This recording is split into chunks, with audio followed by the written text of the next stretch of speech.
విజయనగరం జిల్లా గుంకల నుండి బొలేరో వాహనంపై కూలి పనులకు వెళ్తున్న యాత కులస్తులైన గీత కార్మికులు బొలేరో వాహనం రోడ్డుపై బోల్తా పడటంతో ప్రమాదానికి గురయ్యారు.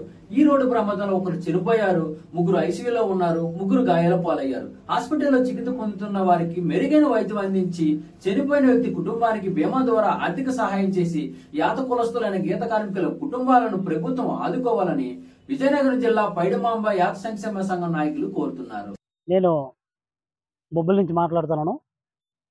21వ తారీఖు నాడు విజయనగరం జిల్లా గుంపాం గ్రామం నుంచి జొన్నవాడ వెళ్తుండగా, విజయనగరం జిల్లాలో జొన్నవాడ వెళ్తుండగా బొలేరో వ్యాన్ అకస్మాత్తుగా యాక్సిడెంట్కి గురైంది.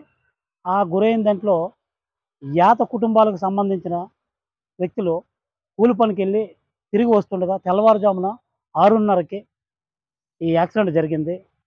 జరిగిన సంఘటనలో స్పాట్లోనే ఒక ఆయన చనిపోయారు.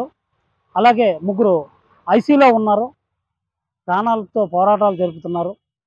మిగతా వాళ్ళందరూ కూడా విజయనగరం జిల్లా ఆసుపత్రిలో చికిత్సలు పొందుతున్నారు. కాలు విరిగి తలకి బలమైన గాయాలు తగిలి చాలా దారుణంగా ఉంది పరిస్థితి. కాకపోతే ఏంటంటే మావన్నీ పేద కుటుంబాలు. ఈ కుటుంబాలని ఐసీయూలో తట్టుకోవడానికి మాకు చాలా ఇబ్బందికరంగా ఉంది. అలాగే ఆ కుటుంబాలను ఆదుకుంటుందని గవర్నమెంట్ వారిని కోరుకుంటున్నాం. అలాగే ఈ ప్రభుత్వం వచ్చిన తర్వాత చంద్రన్న బీమాని విడుదల చేశారు.